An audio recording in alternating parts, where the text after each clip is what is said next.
I'm getting to the point, and I know a lot of the people, I run DOJ, and I really like them and think they're decent people, and I agree with them on most things. However, like the BLM riots, COVID, censorship, like you got to get to the bottom of this stuff. Epstein, sorry to say it. Yeah. I know no one wants to hear it, but it's just not because I care that much about Epstein. It's like the perception, however, that some people are above the law is the most corrosive possible perception in any society. Yeah, no, I agree. And I think you just take this Russiagate stuff. Here's another great example. I think, it's so corrosive is the right word of how it infected so many aspects of law enforcement. Think about it. All the time that the FBI is spending trying to protect Hunter Biden and get Trump out of office, or going after parents or Catholics. Like the FBI is supposed to go after the bad guys, right? Like help clean up the streets in Washington, D.C. or in St. Louis or in New York or wherever. Like think of all the resources pulled away to go do all this other bullshit that the Biden administration wanted to do. It really is a tragedy. And so I do think that there's some opportunities coming up for the Justice Department to go do that. And the Russiagate thing is front and center. Just think of the idea that Hillary Clinton, who, by the way, was working with the George Soros organization to come up with this ridiculous theory to deflect from her emails, right? Her email scandal, they needed something on Trump, and they concocted this thing out of thin air that he was some Russian asset or was in bed with Putin on stuff. And then they sold that to the intelligence agencies that bought it, and then convinced the president of the United States, Barack Obama, to spy on the guy who's running for president who happened to be a Republican. And then they continue to lie about it, and still, by the way, continue to lie about it to this day, about their role in undermining not just our system of that two people are running against each other and the American people get to decide. They did everything for a 5-year period to undermine not just his agenda, but his presidency. And then the same group of people then are weaponized, and they go get Jack Smith, who's everybody knows in the prosecutor world is just like a hired gun. You make him special counsel when it's show me the man, I'll show you the crime. Yeah. Soviet style justice. That's exactly what that was. And it was happening in this country. And they're down in Mar-a-Lago going through the first lady's, underwear drawer, trying to find probably stuff related to Crossfire Hurricane, probably, and maybe some other stuff. But it was just about settling political scores. With guns. And then you have, Fani Willis's deputy meeting with the White House counsel. Why is a state prosecutor in Georgia meeting with the White House counsel's office? Why would they be doing that? Why would the number 3 person from DOJ go to the New York District Attorney's office to help out with the prosecution of President Trump? Why is all this happening? The minute President Trump's original sin to them was that he ran at all, that he came down the escalator. Yes. And he was such a disruptive force that they were willing to save democracy. They were willing to destroy democracy. And so now, and the reason why I feel committed with the job I had, getting back to what job would you rather have? I think it's important to have people in the United States Senate and Congress who want to see this project through, that they want accountability restored. They want people to actually not believe their government is weaponized against them.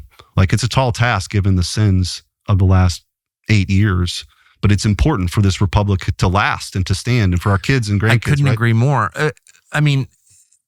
You've got more relevant law enforcement experience than a lot of people running DOJ. Sorry to say that, but it's true.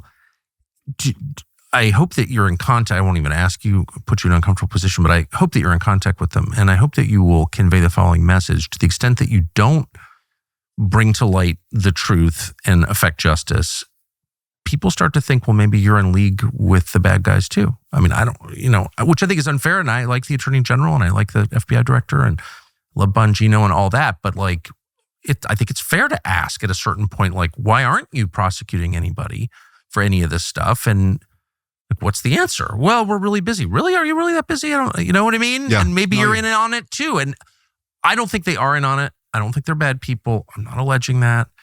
But a lot of people will start to think that very soon unless they act. And I hope you will pass on that message. I will. And I think what people are looking for is action. There's no doubt. Yeah. Yeah. Is it hard to, I mean, you would know since you've been involved in it all, but just as a process matter, is it hard to say, we know that Clapper and Brennan were involved in illegal activities, let's get an indictment? Like, how hard is that? Well, I think the issue is that it's possible some of the statute of limitations may have run on a lot of the crimes. However, not necessarily on an ongoing conspiracy. It's pretty obvious now that this country is getting weaker than ever, meaning the population is unhealthier. That's what MAHA is about, trying to counteract this long-term trend that's culminated in a disaster. Americans are so unhealthy, we can't staff the military. And it's really, really sad.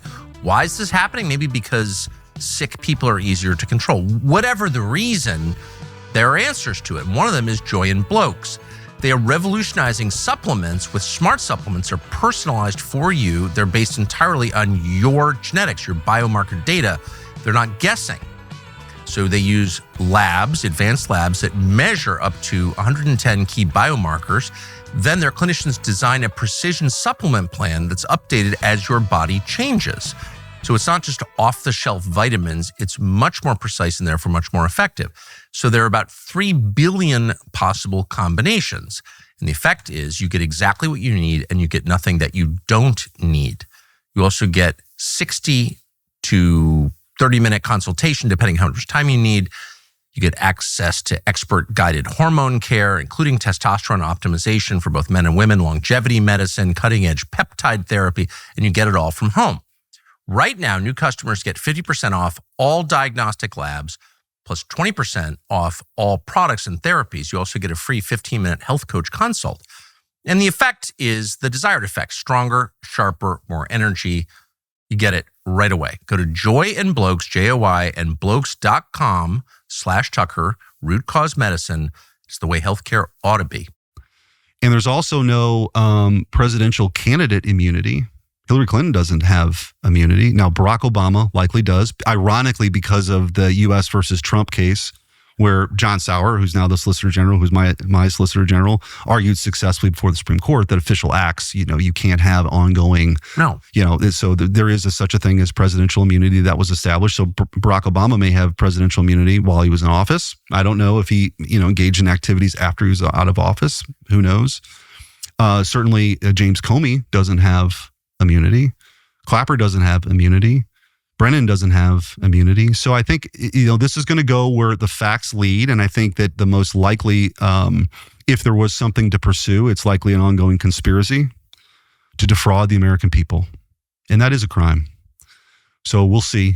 But there can and probably should be, definitely should be indictments. Dan Bongino, who's taking a lot of crap for the Epstein thing, but I can verify, since I know him well, is a good man, decent man. But he said in public and also in private that the FBI is way more corrupt than he had any sense of it. He didn't know. He said that. And how hard is it? Why is it so hard to clean up the FBI? Well, I guess you could say you kind of need to know what is the known knowns, known unknowns, and unknown from ironically Rumsfeld. I think you got to figure out who the people are. But nobody's got a right to be insubordinate FBI agent. They have no authority apart from the president's authority, and the president's authority derives from elections. Right. Because it's authority conferred by the people as expressed by voting. It's also interesting, too. They have no authority at all. Right. Well, you take the Civil Rights Division. Dillon, I think, is doing a great job. A number of those, and that perhaps was maybe the most corrupt division out there, the Civil Rights Division, right? She's my former lawyer, and I can say she's tough. Yeah, she's tough. And I think there's a lot that we're going to see from, I just had a hearing. I chair the subcommittee on the Constitution of the Judiciary Committee. We just had her come in and say, hey, what are you thinking about doing? Like, what are the things that are on your list of things to do? I think she's, obviously universities have been a topic of conversation, but I also think in corporate America, they ought to be ready, because this discriminatory DEI stuff flies in the face of federal law. The Civil Rights Acts of the 1960s were meant to protect people from racial discrimination. Everyone. And there are people being racially discriminated against right now. And by the way, these struggle sessions that exist, like Coca-Cola, would have a seminar, saying basically from the moderator, how can you be less white? I mean, this is insanity. How can you be less black? How can you be less it's Jewish? Ridiculous. How can you be less Hispanic? Like, what the hell is going on? By the way, our military, I'm on the Armed Services Committee. I would ask questions all the time.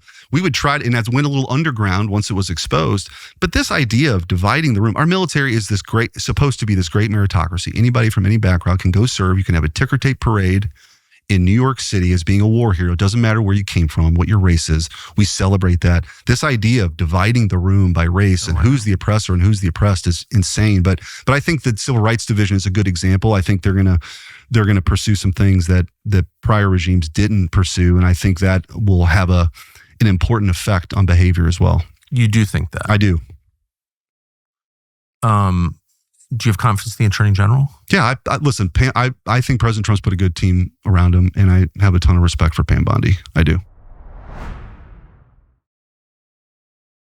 Thanks for watching our YouTube channel. We hope you'll subscribe to it. And by the way, you can hit the little bell on there and get notifications every time we produce a video. We hope you'll do that also.